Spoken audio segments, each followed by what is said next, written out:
vacuum ወይ forceps ክጥቀሙ ከለዉ ኣብ ክትሓርሳ ከለኽን ስለምንታይ ይጥቀምሉ እንታይ ኸተናቱ ዲፍረንስ ክነግረክን ሕጂ እቲ forceps ከምዚ ናይ ሰላጣ መሕወሲ ድመስል ነገር እዩ ኣብቲ ርእሲ ናይ ቆልዑ ገይሮም ሽዑ ይስሕብዎ ንስኽን እንዳደፋእኽን ማለት እዩ እቲ ቫኪዩም ከዓ ከምዚ ናይ ኣይተሓዙለይ ሽቓቕ ከምዚ መፅረዪ ምሻሎ ተዓጊቱ ንገብረሉ ነገር ነፅረየሉ ምሻሎ እቲ ፕላንጀር ንብሎ ከምኡ ዓይነት እዩ ኣብዚ ርእሲ ገይሮም ሽዑ ይስሕብዎ ማለት እዩ ሕጂ እቲ ፎርሰፕ ወይ ቫኪዩም ክጥቀሙ ከለዉ እታ ኣደ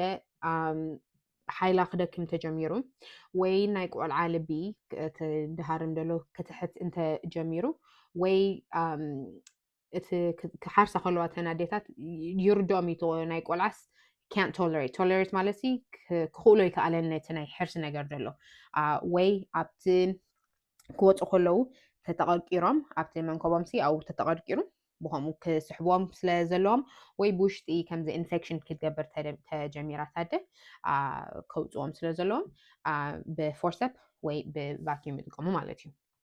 ሕጂ ብዛዕባ እዚ ክንዛረብ ከለና እታ ክብለኩም ፀናሕጉት ከምዚ ከም ትሪበልኮና ከምዚ ናይ ሰላጣ ነገር ዝመስል እቲ ፎርሰፕ ማለት እዩ እቲ ቫኪዩም ከዓ ከምዚ ኣብዚ ርእሶም ኮፍ ይብል ማለት እዩ ሕጂ እዚ ናይ ፎርሰፕ እቶም ቆልዑ ክጥወዩ ተጀሚሮም ምእንታ ናብ ትድለ ቦታ ፖዚሽን ክገብርዎም ብከምዚ ይጥዕም እዚ ክብል ከለኹ ግን ነታ ኣደ ቁሩብ ካሃስያ ይኽእል እዩ እዚ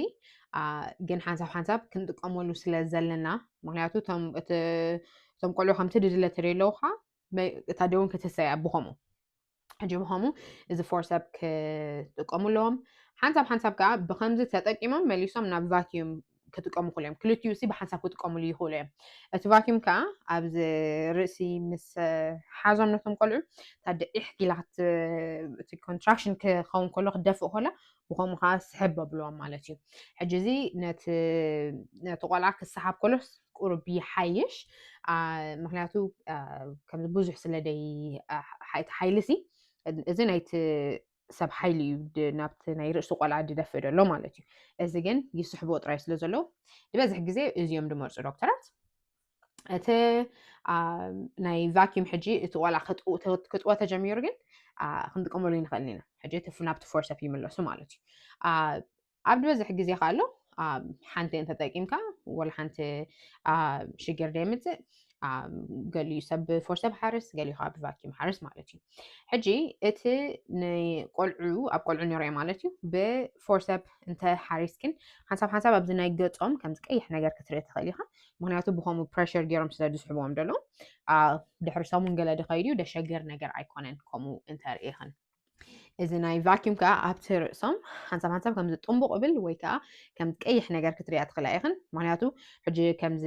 ናይ መሳጅ ካፒንግ ዝጥቀማሉ ምሻሎ ከምኡ ተጠቂምካ ከምዚ ቀይሕ ክኸውን እቲ ደማዊ ስለ ድእከብ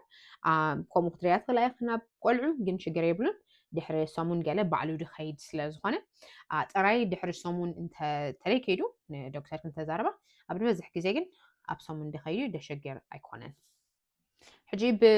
ከምዚ ንዓኽን ንክሕግዙ እቲ ሓይልኽን ተደኺሙ ወይ ቆልዓ እቲ ናቶም ናይ ልቢ እንዳጎደለ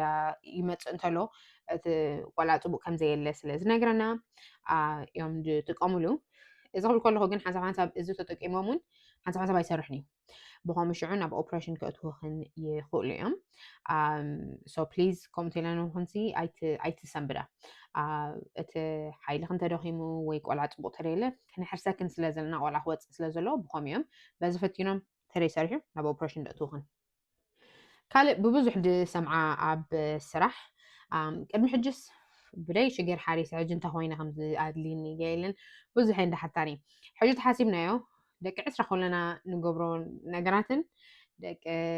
34 ክንበፅሕ ከለና እቲ ሓይልና እንዳደኸመ እዩ ድኸይድ ሕጂ ሓንሳብ ሓንሳብ ብከምኡ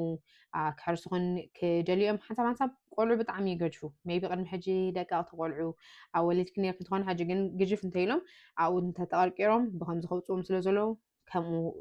ክኸውን ይኽእል እዩ ሓንሳብ ሓንሳብ እጣ ኣብ ማህፀን ከም ትድድለ ተደይ خفيتو ويت contraction تقص تقبلك هم تدل تريد أنيحو نفسنا كم تشميو حنت program تراي يكون دلو بتي دلو إنا كنسرح دلنا حجيك المحجي حنت كونديشن نيرة حجت كونديشن كوميو مالت أيكونن إذا حاميكا ديكون أيكونن تقاملو سلا ددلي again كابسب نفسب سلا زفال قالين الله نورمال حرسة شعر حريد حرسة أو فاكيوم مدلين دحريها نورمال حرسة again كابتي وعلتنا معلتي سلا زفال له نستخن حاميكن وين نستخن زخانة دقبركن أو نجار أيكونن حاجة ذات لكن حاجة كان هبكن مالتي حجز يوت فورسب و vacuum كم ضغط قبل خلهن دبزح جزيم إنتان بوتا خرخبو تا إبيزيار ميد بالكون قوني دقورتوا وين تحت دقورتوا كم هو قبل كن يخوليهم